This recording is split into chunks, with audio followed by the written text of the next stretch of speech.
সরকার চাঁদাবাজি রোধে অবস্থান নিবে, পদক্ষেপ নিবে এবং নিচ্ছে। সরকার কোন দল চাঁদাবাজি করলো, কোন ব্যক্তি চাঁদাবাজি করলো, এটা তো সরকার দেখবে না। আপনারা দেখছেন প্রবাস বার্তা। আজকে আমাদের যে সিদ্ধান্তগুলো হয়েছে তার মধ্যে জনহিতকর কয়েকটা বিষয়ের সিদ্ধান্ত হয়েছে। আমাদের পিএসসির মাধ্যমে ৩,৪৯৩ জন চিকিৎসক রিক্রুট করার প্রক্রিয়া চলমান আছে। এটার অতিরিক্ত হিসাবে আমরা আরো ২,০০০ চিকিৎসক নিয়োগের সিদ্ধান্ত নিয়েছি।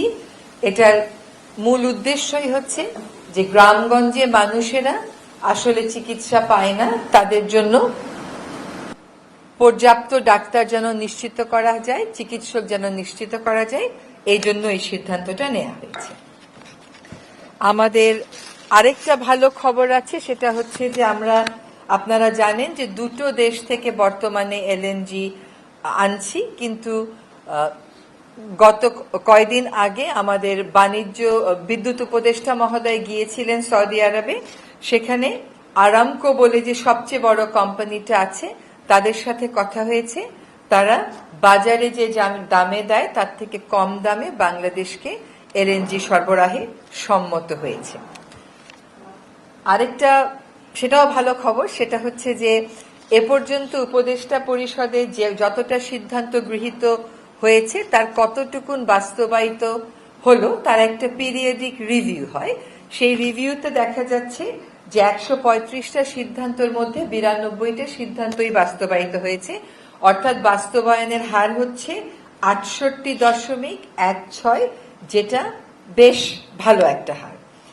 আরেকটা সিদ্ধান্ত হয়েছে জনস্বাস্থ্য বিবেচনায়, সেটা হচ্ছে আমাদের বিশেষ করে ছেলেমেয়েরা খায়, বাচ্চারা খায়, এরকম কিছু কিছু খাদ্য পণ্যে, আমরা সকলেই খাই যদিও, স্যাচুরেটেড ফ্যাট থাকে, চিনি থাকে, লবণ থাকে, তো বিশ্বের অনেক, এটা অতিরিক্ত থাকে, তো বিশ্বের অনেক দেশেই আসলে এটা ওই খাদ্যের মোড়কে একটা মেসেজ হিসাবে দিয়ে দেয়া থাকে, যাতে যারা ওই খাদ্যটা গ্রহণ করছেন তারা জেনেই ওটা গ্রহণ করেন। তো সিদ্ধান্ত হয়েছে যে বৈশ্বিক মানদণ্ডের সাথে সামঞ্জস্য রেখে আমরাও বাংলাদেশে এই প্রক্রিয়াটা শুরু করব।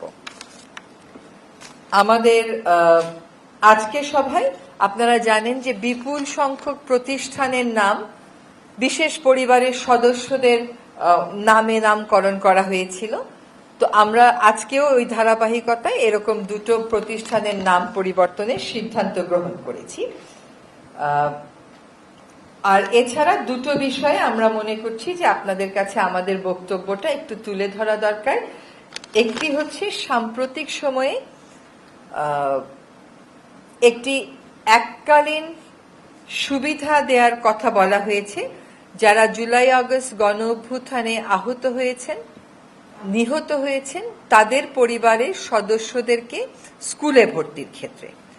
এদের সংখ্যাও আসলে খুবই কম, মাত্র ১২,৫০০, মানে সংখ্যা কম ইন দ্য সেন্স যে ১২,৫০০ মানুষের জন্য এটা একটা এককালীন সুবিধা হিসেবে থাকবে, শুধুমাত্র স্কুলে ভর্তির ক্ষেত্রে।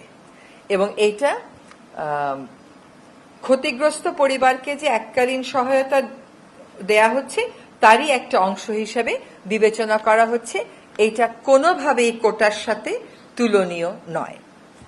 আরেকটা বিষয়ে আপনাদেরকে একটু ব্যাখ্যা দেওয়ার প্রয়োজন, সেটা হচ্ছে মব জাস্টিস বা মোরাল পুলিশিং। সরকার বারবার তার অবস্থান স্পষ্ট করেছে এটা বলে যে মব জাস্টিস বা মোরাল পুলিশিং এর কোনো সুযোগ এখানে নেই, এদেশে নেই। সরকার এটার বিরুদ্ধে সবসময়ই একটা শক্ত অবস্থানে আছে। যেহেতু এখনো আইন শৃঙ্খলা পরিস্থিতিটা সম্পূর্ণভাবে যেভাবে আগে ছিল ওভাবে করে আমরা ফেরত আনতে পারিনি, এখনো ফেরত আসেনি, সেক্ষেত্রে আমরা দেখতে পাচ্ছি যে কোনো কোনো জায়গায় এরকম মব জাস্টিস এবং মোরাল পুলিশিং এর ঘটনা ঘটছে। সরকারের অবস্থান একেবারে স্পষ্ট, এরকম মব জাস্টিস কিংবা মোরাল পুলিশিং এর কোনো সুযোগ নেই। মোহাম্মদপুরের একটি ঘটনা নিয়ে অনেক কথাবার্তা হয়েছে। এটার ব্যাপারে আজকে আমরা জেনেছি যে আসলে উভয় পক্ষই পুলিশের সামনে একটি আপোষনামা স্বাক্ষর করেছে। এবং যেহেতু দুই পক্ষই আপোষনামায় স্বাক্ষর করেছে, কাজী সেক্ষেত্রে ওইটাকেই আমাদের চূড়ান্ত বলে বিবেচনা করতে হচ্ছে। কোনোভাবেই নারীর প্রতি সহিংসতা, কোনোভাবেই এই জাতীয় আচরণ সরকার সমর্থন করে না। এটা আমরা আগেও আপনাদের কাছে স্পষ্ট করেছি, আজকেও আপনাদের কাছে ওই ঘটনার প্রেক্ষিতে আবারও আমাদের বার্তা আপনাদের মাধ্যমে সকলের কাছে পৌঁছে দিচ্ছি। আপনারা জানেন কালকে একটা ওথ টেকিং আছে, কালকে একজন নতুন অ্যাডভাইজার ওথ নিবেন। উনি হচ্ছেন CR Abrar, professor CR Abrar. আপনি জানেন উনি খুবই একজন ঢাকা ইউনিভার্সিটির প্রফেসর ছিলেন, এখনো ডিস্টিংগুইশ প্রফেসর, এবং বাংলাদেশে ওনার প্রচুর লেখালেখি আছে, বাংলাদেশের অনেক বিষয়ে ওনার অ্যাক্টিভিজম আছে। তো উনি ওনাকে কালকে অ্যাডভাইজার হিসাবে ওথ নেওয়া হবে, এবং উনি আমরা আশা করছি যে উনি এডুকেশন মিনিস্ট্রিটা টেক ওভার করবেন। প্রফেসর ওয়াহিদুদ্দিন মাহমুদ অনেকদিন ধরে বলছিলেন যে ওনার জন্য, ওনাকে যেহেতু একটা অ্যাডভান্স এজে, উনি চাচ্ছিলেন না যে দুইটা ওনার একই সাথে প্ল্যানিং মিনিস্ট্রি, আপনি জানেন প্ল্যানিং মিনিস্ট্রি অনেক বড় মিনিস্ট্রি, আবার at the same time education ministry, দুটোই দেখতে হচ্ছে। তো সেই জন্য প্রফেসর সিআর আবরারকে আসছেন আমাদের সাথে, ওই কাউন্সিল অফ অ্যাডভাইজারে জয়েন করছেন, এবং উনি সম্ভবত এই মোস্ট লাইকলি উনি এডুকেশন মিনিস্ট্রিটা দেখবেন। Thank you. কালকে 11টার সময় শপথ বঙ্গভবন। নাম পরিবর্তন হয়েছে, যেটা ছিল বঙ্গবন্ধু বিজ্ঞান ও প্রযুক্তি ফেলোশিপ ট্রাস্ট আইন সংশোধন অধ্যাদেশ, আর বঙ্গবন্ধু শেখ মুজিবুর রহমান নব থিয়েটার আইন সংশোধন অধ্যাদেশ। জাস্ট নামটা থাকবে না, নব থিয়েটার আইন ওভাবে থাকবে। প্রায় সোশ্যাল মিডিয়া হোক আর গণমাধ্যমে হোক, চাঁদাবাজি মানে বিশেষ একটা দলের তৃণমূল থেকে শুরু করে বিভিন্ন পর্যায়ে ব্যাপকভাবে চাঁদাবাজির সাথে জড়িয়ে পড়েছে, এরকমের ভিডিও আসছে। তো আসলে এটা রোধ করার জন্য সরকার আসলে কি পদক্ষেপ নিচ্ছে, এটার কোনো উন্নতি দেখা যাচ্ছে কিনা সেটা নিয়ে একটা বড় প্রশ্ন। সরকার চাঁদাবাজি রোধে অবস্থান নিবে, পদক্ষেপ নিবে এবং নিচ্ছে। সরকার কোন দল চাঁদাবাজি করলো, কোন ব্যক্তি চাঁদাবাজি করলো, এটা তো সরকার দেখবে না। এবং কোন বিশেষ দলের দিকে যদি আপনি ইঙ্গিত করে থাকেন, তাহলে সেই প্রশ্নটা সেই বিশেষ দলকেই করতে হবে। সরকারের অবস্থান হচ্ছে চাঁদাবাজি বলেন বা অন্য যে কোনো অপরাধী বলেন, সরকার সেগুলোর বিরুদ্ধে যথাযথ ব্যবস্থা গ্রহণ করছে যখনই সেটা সরকারের দৃষ্টিতে আসছে। আমার নাম মোহাম্মদ ইসফাক, আমি যদি সমকাল পত্রিকায় কাজ করি। আপনি মোহাম্মদপুরের ঘটনাটার কথা উল্লেখ করেছেন, তো ওই ঘটনায় স্বরাষ্ট্র উপদেষ্টা যে বক্তব্য দিয়েছেন তাতে পরোক্ষভাবে মব জাস্টিসকে মানে সমর্থন করা হয়। সেই জন্য আজকে উপদেষ্টা পরিষদের বৈঠকে উনি কোনো দুঃখ প্রকাশ করেছেন কিনা, বা ওনার মন্তব্যের একটা দাগ উঠেছেন, উনি পদত্যাগ করবেন কিনা, এই ব্যাপারে কোনো কিছু হয়েছে। আবারও বলছি যে মব জাস্টিস বা মোরাল পুলিশিং এগুলোর কোনো স্থান বাংলাদেশে নেই। এগুলো ঘটছে সমাজে, যখনই ঘটছে তখনই তার ব্যাপারে আমরা ব্যবস্থা গ্রহণ করছি, যেই মুহূর্তে সেটা আমাদের নজরে আসছে। মোহাম্মদপুরের ব্যাপারেও আমি আপনাকে বলেছি যে মোহাম্মদপুরে যেহেতু উভয় পক্ষ মিলে একটি আপোষ করেছে থানাতে, কাজে ওইটা এর বাইরে নেওয়ার স্বপ্রণোদিত হয়ে আর কোনো সুযোগ থাকছে না। আর স্বরাষ্ট্র উপদেষ্টা মহোদয় থাকছেন। আমি রবীন্দ্রনাথ, আমি আজকে এই বিষয়টা নিয়ে আপনি বলছেন যে ফৌজদারি অপরাধের ক্ষেত্রে এবং সালিশি দুপক্ষ মিলে এটা আসলে কতটা আইন সিদ্ধ, এটা থেকেই যায়। এটা হচ্ছে যে আপনার অপরাধের মাত্রার উপর নির্ভর করবে। এখন যদি কোনো অপরাধে কোনো পক্ষ যে নিজেকে ভুক্তভোগী মনে করে, সে মামলা দায়ের করতে না চায়, তখন এটা নির্ভর করবে ফৌজদারি অপরাধটা কোন ধারায় এবং কত পানিশমেন্টটা কত দিয়ে বলা হয়েছে সেটা দিয়ে। এখানে যেহেতু দুইটা পক্ষই বলেছে যে তারা যে ঘটনাটা ঘটেছে এটাকে তারা ফৌজদারি মনে করছে না, তারা মনে করছে কথা কাটাকাটির এক পর্যায়ে এই ঘটনাটা ঘটেছে এবং কথা কাটির এক পর্যায়ে এই ঘটনাটা ঘটেছে এবং এটাকে তারা ক্রাইম হিসেবে নিচ্ছেন না এবং তারা উভয় পক্ষ আলোচনা করে ব্যাপারটা মীমাংসা করে নিয়েছেন, ফলে এটা নিয়ে তারা আর এগোতে চান না। নারী জার্নালিস্টদের মধ্যে একজন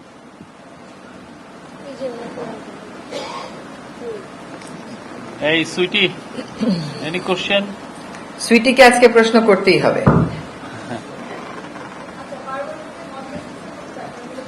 জি, বারবার করে মধ্যস্থতার মতো ব্যাপারগুলো করছে এবং যা আমরা শুরু থেকে দেখতে পাচ্ছি এইসব ক্ষেত্রে সরকার যথেষ্ট চেষ্টা করছে বলে আমরা বারবার করে জানতেও পারছি, কিন্তু সমাধান কেন হচ্ছে না? এরকম যে আগে দলীয় সরকার যখন ছিল তাদের হেলমেট বাহিনী বলি বা তাদের অনেক নিজস্ব লোকজন ছিল, তাদেরকে দিয়ে ব্যবহার করতে পারতো, আর এখন পুলিশকে আমরা সেভাবে পাচ্ছি না বলে কি? কিন্তু এটা আসলে সমাধানটার আর কোনো উপায় বের করছে কিনা সরকার? জনগণ কিন্তু অসহায় বোধ করছে। জি, আজকে এটা নিয়ে কথা হয়েছে যে একটা ব্যাপক প্রচারণা এবং সচেতনতার দিকে আমাদের যেতে হবে। আসলে দলীয় সরকারের সময়ও মব জাস্টিসের ঘটনাটা ঘটে এবং মোরাল পুলিশিং এর ঘটনাটা ঘটে। এগুলো নিয়ে প্রচুর আর্টিকেল আপনারাও লিখেছেন, খবরও আপনারা ছাপিয়েছেন। আমাদের কাছে মনে হয় যে যেহেতু পূর্ণ উদ্যমে যদি যখন আমাদের আইন শৃঙ্খলা রক্ষাকারী বাহিনীরা নেমে যাবেন, তখন হয়তো এই সমস্যাটার মাত্রাটা কমে আসবে। আর জনগণ যেন সবসময় জানে যে এরকম কোনো মব জাস্টিস করার কোনো সুযোগ নেই। যদি কোনো মব জাস্টিসের মুখোমুখি কেউ হন, সরকার সবসময় তার পাশে দাঁড়াবে। আপনি মোহাম্মদপুরের ঘটনাটার পাশাপাশি যাই, কক্সবাজারে আমরা দেখেছি একজন পুলিশ সদস্যকে এরকম হয়রানির মুখোমুখি হতে হয়েছে। কাজে পুরো আইন শৃঙ্খলা পরিস্থিতির উন্নতি এবং উত্তরণের সাথে সাথে আশা করি এই পরিস্থিতিটা এখনের থেকে আরো অনেক বেশি নিয়ন্ত্রণে চলে আসবে। আমি দেখতেন বলে বিভিন্ন থেকে বলছিলাম, হাসিনা সরকারের 626 জন বিভিন্ন সেনানিবাসে আশ্রয় নিয়েছিলেন বলে আমরা জানতে পেরেছিলাম। তো তারা তো তাদের বিভিন্ন সুবিধাজনক সময়ে আসলে সেনানিবাস ছেড়ে গেছে, তাদেরকে বিচারের আওতায় আনা বা এই ঘটনা কিভাবে ঘটবে সেটি নিয়ে আপনারা একটা তদন্ত করার কথা বলেছিলেন এর আগে একবার প্রেস ব্রিফিংয়ে। সে বিষয়ে কতদূর তাদের সঙ্গে বর্তমানে দেশের আইন শৃঙ্খলা একটা অবনতির যোগসূত্র পাওয়ার কথা অনেকে বলছেন, সে বিষয়গুলো কি আপনারা দেখছেন? আপা, একটা বিষয় হয় কি যে আইন শৃঙ্খলার কাঙ্ক্ষিত মাত্রায় উন্নতি বা জনগণ যেমন একেবারেই বা আমরা সকলেই যেমন একেবারেই খুব শান্তি শৃঙ্খলার পরিস্থিতি চাই, সেরকম শান্তি শৃঙ্খলার দিকে উত্তরণে আমাদের আরেকটু সময় লেগে যাচ্ছে। তো আর কোন ঘটনা কোন কারণে ঘটছে অনেকেরই অনেক রকম ব্যাখ্যা থাকে, কিন্তু আসলে সরকারকে তো একটা পদ্ধতি মেনে যেতে হয়। সেই পদ্ধতিতে আমরা যে ঘটনাটা সত্য হিসেবে পাচ্ছি সেটাই আপনাদের সামনে তুলে ধরছি। আরেকটা হচ্ছে যে বিষয়টা আপনি উত্থাপন করেছেন যে অনেক অপরাধী যাদেরকে অন্তত জনগণের চোখে বড় রকমের অপরাধী এবং স্বৈরাচারের দোষর হিসেবে বিবেচনা করা হয়, তারা কিভাবে এখান থেকে পালিয়ে যেতে পারলো বা তারা কিভাবে দেশ ত্যাগ করতে পারলো, এগুলো নিয়ে সরকারের সংশ্লিষ্ট যে কর্তৃপক্ষ আছে, মন্ত্রণালয় আছে, তারা নিশ্চয়ই কাজ করছেন।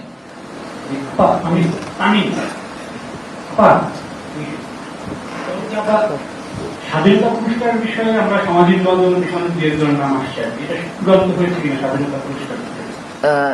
স্বাধীনতা পুরস্কারটা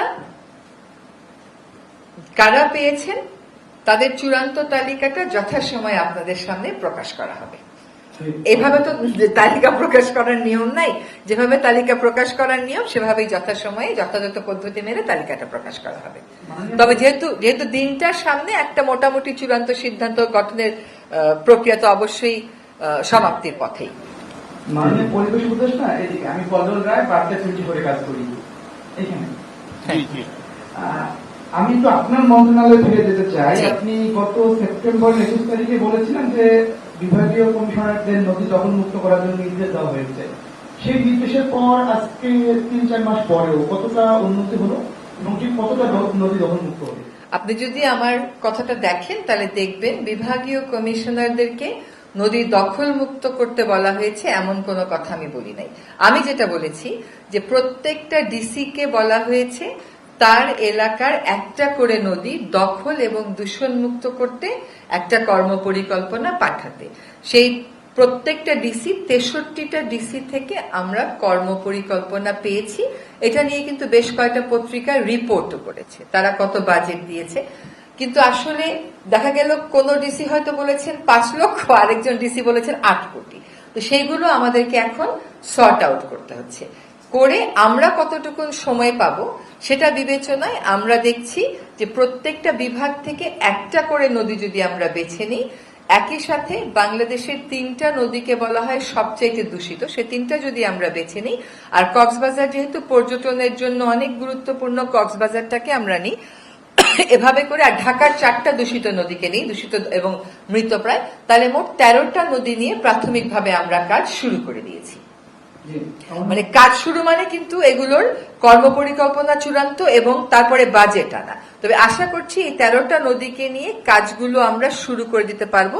ইতিমধ্যে বিশ্ব ব্যাংক এবং এডিপির সাথে আমাদের কথা হয়েছে, ঢাকার 4টা নদী নিয়ে তারা আমাদেরকে সহায়তা দেবে, আর বাকিগুলো আমরা কর্মপরিকল্পনা এবং বাজেট চূড়ান্ত হওয়ার পর অন্তত কাজগুলো শুরু করে দিয়ে যাব। আর আপনি আরেকটা জিনিসও দেখেছেন যে ইতোমধ্যে 2400 ইন্ডাস্ট্রিকে চূড়ান্ত নোটিশ দেওয়া হয়েছে যারা নদীগুলোকে দূষণ করছে। তবে নদী দূষণের একটা বড় ক্ষেত্র কিন্তু হচ্ছে আমাদের সিওয়েজ, আমাদের পয়ঃবর্জ্য। এই পয়ঃবর্জ্যটা আমাদের দাসের কান্দিতে প্ল্যান্ট হয়েছে কিন্তু সংযোগ পাইপটা হয়নি, কাজে সেখানে আমাদের একটা বড় সমস্যা রয়ে যাবে। আমরা বেলায়েত হোসেন টেলিভিশনে কাজ করি। আমার প্রশ্ন হচ্ছে যে সরকারের পক্ষ থেকেও কিন্তু অনেকটা স্পষ্ট করে বলা হচ্ছে যে ডিসেম্বরে জাতীয় সংসদ নির্বাচন অনুষ্ঠিত হতে পারে। আপনিও বললেন যে পুরোপুরি আইন শৃঙ্খলা পরিবেশ নিয়ন্ত্রণ করা যায়নি এখন পর্যন্ত, এখনো পুলিশ ঠিকভাবে কাজ করছে না। তো এই পরিবেশে, এই পরিস্থিতিতে কিভাবে জাতীয় সংসদ নির্বাচনের আলোচনার দিকে যাচ্ছে, বা জাতীয় সংসদ নির্বাচন যদি ডিসেম্বরে অনুষ্ঠিত হতে হয়, এখন পর্যন্ত নির্বাচনের মাঠ যেভাবে তৈরি হওয়ার দরকার সেটা তো নাই, তাহলে সরকার কি ভাবছে বিষয়ে? পুলিশ প্রশাসন কাঙ্ক্ষিত মাত্রায় ওই পরিমাণ সাহস দেখিয়ে কাজটা এখনো সকলেই শুরু করতে পারেনি। কিন্তু পুলিশ প্রশাসনে আপনি দেখবেন উত্তরণ কিন্তু হয়েছে, তাদের ভিজিবিলিটিটা অনেক বেড়েছে।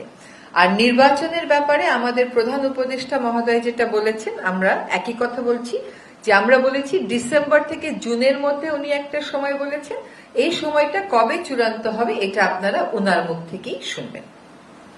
মাননীয় উপদেষ্টা, আমি আসলে আপনার মন্ত্রণালয়ের বিষয়ে একটু জানতে চাই যে বায়ু দূষণের অবস্থা আমরা দেখছি গত 2 মাস ধরে বারবারই এটা শিরোনাম হচ্ছে, আমরা দেখেছি উচ্চ আদালত থেকে নির্দেশনা এসেছে নানা ধরনের, কিন্তু খুব কাজ হচ্ছে না। এটা আসলে কেন হচ্ছে না সেটা একটু জানতে চাইবো। আমরা জানি যে ভারী যত উন্নয়ন কার্যক্রম যেটা চলতো বিগত বছরগুলোতে সেটা তো এই মুহূর্তে বন্ধ আছে, তাহলে ঠিক কি কারণে? আপনি যখন মন্ত্রণালয়ের দায়িত্বে, সেটা একটা প্রশ্ন। আর একটা আমি একটু যুক্ত করতে চাই, পবিত্র রমজান মাস চলছে, সংযমের মাস, কিন্তু একটি বিষয় যে যারা অসুস্থ থাকে, ভিন্ন ধর্মের মানুষ থাকে, তাদের কাছ থেকে অভিযোগ আসছে বিগত বছরগুলোতে তবু কিছু দোকানপাট খোলা থাকতো, এখন সেটা থাকছে না। কিছু দোকানিদের সঙ্গে আমি কথা বলেছি, তারা বলছেন তারা ভয় পায়, স্থানীয় অনেকেই আছে নানা ধরনের হুমকি। সেক্ষেত্রে আপনাদের তরফ থেকে কোনো ধরনের কোনো নির্দেশনা আছে কিনা এই বিষয়ে? আসলে আপনারা কোনো অভয় বাণী কিংবা কিছু আসলে আপনাদের বলার আছে কিনা, এটা একটু জানতে চাই। প্রথম কথা হচ্ছে যে বায়ু দূষণ নিয়ে যে আদালতের নির্দেশের কথা বললেন, তার একটা বড় অংশের নির্দেশ কিন্তু আমি নিজে বাদী হয়ে যখন মামলা করেছি সেগুলোতেই এসছে। বায়ু দূষণ আসলে আমরা বারবার বলছি, বায়ু দূষণ নিয়ন্ত্রণে আমরা কাজ করে যাচ্ছি। আমি দায়িত্ব নেয়ার পরে বায়ু দূষণ নিয়ন্ত্রণের যে অ্যাকশন প্ল্যানটা ওটা চূড়ান্ত করেছি, অর্থাৎ এতদিন কোনো বায়ু দূষণের অ্যাকশন প্ল্যান ছিল না। এবছরই কেবল বারবার এসছে, এই কথাটা একেবারেই ঠিক না। কারণ আমি 2017 সালে মামলা করেছি, তখন আমি গিয়ে কোর্টে একই কথা বলেছি যে মাইলর্ড, গত 5 বছর যাবত এটা লিড নিউজ হচ্ছে কিন্তু সরকার তেমন কিছু করছে না। যদি আপনি আমরা চায়নার সাথেও কথা বলছি, বিদেশে তাকান, এটা একটা প্রক্রিয়ার ব্যাপার। আমরা যেটা আপনাদেরকে বলতে পারি সেটা হচ্ছে কাজটা আমরা শুরু করেছি। বায়ু দূষণ বেইজিং এর মতন শহরেও নিয়ন্ত্রণে আনতে 10 বছর মতন সময় লেগেছে, আর খুব ভালো বাতাসের মানে যেতে আপনারা ওয়েবসাইট সার্চ করে দেখতে পারেন, ওদের 15 বছর লেগেছে। আমাদের একটা মুশকিল হচ্ছে, আমাদের 30 থেকে 35% বায়ু দূষণ আসে হচ্ছে পার্শ্ববর্তী দেশ থেকে, সেখানে অনেক কয়লা ভিত্তিক বিদ্যুৎ প্রকল্প ঠিক বর্ডারের ওদিকেই আছে, ওইখান থেকে আসে। আমরা যেটাকে টার্গেট করছি আমাদের স্বল্প সময়ের মধ্যে, সেটা হচ্ছে ধুলা দূষণটা। আমরা বায়ু দূষণকে একেবারেই কমিয়ে আনতে পারবো, এটা কেউই আসলে কোথাও কখনো পারেনি। কিন্তু বায়ু দূষণ কমানো যায়, সেটা সম্ভব। আমরা যেটা করবার চেষ্টা করব সেটা হচ্ছে ঢাকার আশেপাশের যে ইটভাটাগুলো থেকে বাতাসটা পুরো ঢাকাতে চলে আসে, সেই ইটভাটাগুলোর একটা ম্যাপ আমরা বাংলাদেশ নৌবাহিনীর সহায়তা নিয়ে করেছি। তারা এরিয়াল ভিউ দিয়ে ওটা আমাদেরকে প্রেজেন্ট করে দিয়েছে। আমরা চেষ্টা করব যে আগামী বছর এই ইটভাটাগুলো যাতে আর চালু থাকতে না পারে সেটা নিশ্চিত করতে। খেয়াল করবেন, দুইটা জিনিস আমরা শীতকালে চাই না, একটা হচ্ছে কনস্ট্রাকশন, একটা হচ্ছে ইটভাটা, কারণ এই দুটো হচ্ছে বায়ু দূষণের অন্যতম মেজর সূত্র। কিন্তু এই দুটা কাজই আবার হয় গিয়ে আপনার শীতকালে। কাজে ঢাকার এই আশেপাশের এই আমিনবাজার, সাভার এবং ধামরাইতে এগুলোকে আমরা ব্রিকফিল্ড জোন ঘোষণা করার মোটামুটি একটা সিদ্ধান্ত নিয়েছি, বাকিটা আলাপ আলোচনার পরে। আরেকটা হচ্ছে ঢাকা দক্ষিণ সিটি কর্পোরেশন, ঢাকা উত্তর সিটি কর্পোরেশন থেকে কোথায় কোথায় তাদের ভাঙা রাস্তা আছে সেগুলোর একটা তালিকা আমরা প্রস্তুত করেছি, সেগুলো তারা নির্মাণ কাজ শুরু করে দিয়েছে। আরেকটা কাজ যেটা আমরা করছি সেটা হচ্ছে ঢাকা শহরে প্রচুর জায়গাতে আপনি দেখবেন যে রোড ডিভাইডার আছে, একটা গাছ আরেকটা গাছ, মাঝখানের জায়গাগুলো পুরা ব্রাউন, ওইখান থেকেও কিন্তু প্রচুর ধুলা উড়ে। তো ওই ধুলাগুলো ঢেকে দেওয়ার জন্য নর্থ সিটি কর্পোরেশন এবং সাউথ সিটি কর্পোরেশনের থেকে আমরা পুরো বর্ণনা নিয়ে এসেছি কত কিলোমিটার আসলে আমাদেরকে সবুজে আচ্ছাদন করতে হবে। সেই আচ্ছাদনের প্রক্রিয়ার জন্য আমাকে এপ্রিল পর্যন্ত অপেক্ষা করতে হবে, কারণ এখন ঘাস লাগিয়েও তো বাঁচানো যাবে না। কাজে আগামী বছরের জন্য আমাদের টার্গেট হচ্ছে ধুলা দূষণটা নিয়ন্ত্রণে আনা। আর নির্মাণ কাজের জন্য এই যে আজকেও কথা বলে আসলাম যে আমরা রাতে রাতে ম্যাজিস্ট্রেট রাস্তায় দিতে পারি কিনা, তার একটা বড় কারণ হচ্ছে যে আমাদের তো পুলিশের সহায়তাটাও লাগছে। ফলে বায়ু দূষণে যদি আমরা যে কাজগুলো আমরা হাতে নিয়েছি এগুলো থেকে শুরু করি এবং পরবর্তী সরকার এসে এই কাজগুলো সম্পাদন করতে থাকেন, আশা করা যায় 3 থেকে 4 বছরের মধ্যে আর বায়ু দূষণের শীর্ষে আমরা থাকবো না। কিন্তু বায়ু দূষণটাকে নিয়ন্ত্রণে এনে উন্নত বায়ুতে যেতে আপনি দেখবেন চীনের মতন দেশকে ও মানে এটা সময় সাপেক্ষ ব্যাপার, একটু সময় লেগে যাবে। জি, দেশটা শুরু থেকে আমরা শুনে আসছি সংস্কার আগে নাকি নির্বাচন আগে, এ নিয়ে প্রতিদিনই নানা রকম কথাবার্তা হয়। আর প্রতিদিনই সংবাদ সম্মেলনে আপনারা প্রশ্ন করেন।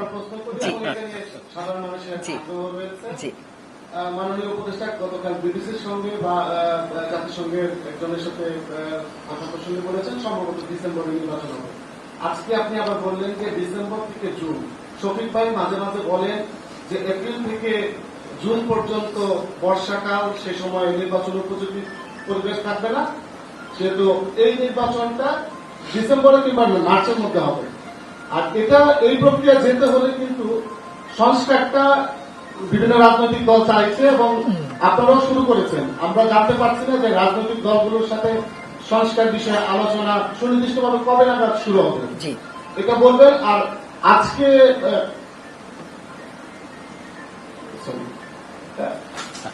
জাতীয় যে নতুন পার্টিটা হয়েছে সে পার্টির একজন বলেছেন যে আগে সংস্কার হতে হবে, তার আগে কোনো নির্বাচন নয়। অনেকে মনে করেন যে সরকারের পক্ষ থেকে এগুলোকে ওনাদেরকে বলা হচ্ছে বা সরকার চাইছে যে তাদের মাধ্যমে আরেকটা সরকার গঠিত করতে নির্বাচনের মধ্যে, যেটা কোনো নির্বাচনের মাধ্যমে। আসলে সরকারের অবস্থানটা কি? সুনির্দিষ্টভাবে সরকার এই দলগুলির সঙ্গে কবে নাগাদ আলোচনা শুরু করবে এবং সংস্কার আগে নাকি নির্বাচন আগে, এটা স্পষ্ট করবে। প্রথম কথা হচ্ছে কি যে রাজনৈতিক দলগুলোর বক্তব্য তার নিজের বক্তব্য, এখানে আমাদের হ্যাঁ বা না বলার তো কিছু নেই, বা এটা আমাদের কন্ট্রোল করারও কোনো সুযোগ নেই, কোনো ইচ্ছাও নেই। দ্বিতীয় কথা হচ্ছে যে আপনারা একই প্রশ্ন বারবার করেন, তাহলে এক একজন এক একবার উত্তর তো একটু ভিন্ন দিয়েই ফেলে, তখন একটা কনফিউশন হয়ে যায়। আমি আবারও বলছি, আমাদের মাননীয় প্রধান উপদেষ্টা মহোদয় যেটা বলেছেন ডিসেম্বর থেকে জুনের মধ্যেই নির্বাচনটা হবে। এখন ডিসেম্বর থেকে জুন যখন উনি বলেন, উনি তো ডিসেম্বর বাদ দেন না, ডিসেম্বর নিয়েই বলেন। কাজে উনার মুখ থেকে নির্বাচনের চূড়ান্ত তারিখটা শোনার জন্য আপনারা অপেক্ষা করবেন। আরেকটা হচ্ছে যে সংস্কার আগে না নির্বাচন আগে, এ সমস্ত প্রশ্ন না। আমরা বলেছি আমাদের প্রাধিকারের মধ্যে সংস্কার, নির্বাচন, বিচার, এই 3টাই আছে। তাছাড়া দ্রব্যমূল্য, আইন শৃঙ্খলা, এটা তো যে কোনো সরকারেরই প্রাধিকারের মধ্যে সবসময় থাকবে। কাজেই রাজনৈতিক দলগুলোর সাথে সংস্কার প্রশ্নে আলোচনা কিন্তু শুরু হয়েছে, সেটা আপনারা দেখেছেন। এখন সেইটা আবারও কবে আপনারা দৃশ্যমানভাবে মিটিং করতে দেখবেন সেটা হচ্ছে আরেকটা প্রশ্ন। সেই মিটিং এর তারিখ ঠিক হলে নিশ্চয়ই আপনারা জানতে পারবেন, কিন্তু আলাপ আলোচনা কিন্তু চলছে না যে তা না। এটাই লাস্ট কোশ্চেন। জি, সম্প্রতি নতুন যে রাজনৈতিক দলটা গঠিত হলো তারা সুস্পষ্টভাবে তাদের ঘোষণায় বলেছে তারা গণপরিষদ নির্বাচন চায়, জি, যেটা একটা নতুন ইস্যু বলে মনে হচ্ছে, এবং বিএনপি সহ অন্যান্য রাজনৈতিক দলগুলো স্পষ্ট করেছে তারা সংসদ নির্বাচন চায়। এই যে কন্ট্রাডিক্টরি, এইটার ক্ষেত্রে সরকারের অবস্থানটা একটু পরিষ্কার করেন। না, সরকারের এখানে অবস্থান নেওয়ার কোনো সুযোগ নেই। তো সরকার কেমন করে অবস্থান নেবে? সরকার সকল রাজনৈতিক দলের সাথেই কথা বলবে। নির্বাচন গণপরিষদ হবে নাকি সংসদ হবে নাকি স্থানীয় হবে নাকি অন্য কিছু হবে, এগুলো তো সরকার নিশ্চয়ই রাজনৈতিক দলগুলোর সাথে কথা বলে ঐক্যমতের ভিত্তিতেই করবে। আর এক একটা রাজনৈতিক দল তার এক এক ধরনের কর্মসূচি, সে তার কর্মসূচি অনুযায়ী কথা বলবে, এটা তো সরকারের বিষয় না। জি, অনেক ধন্যবাদ।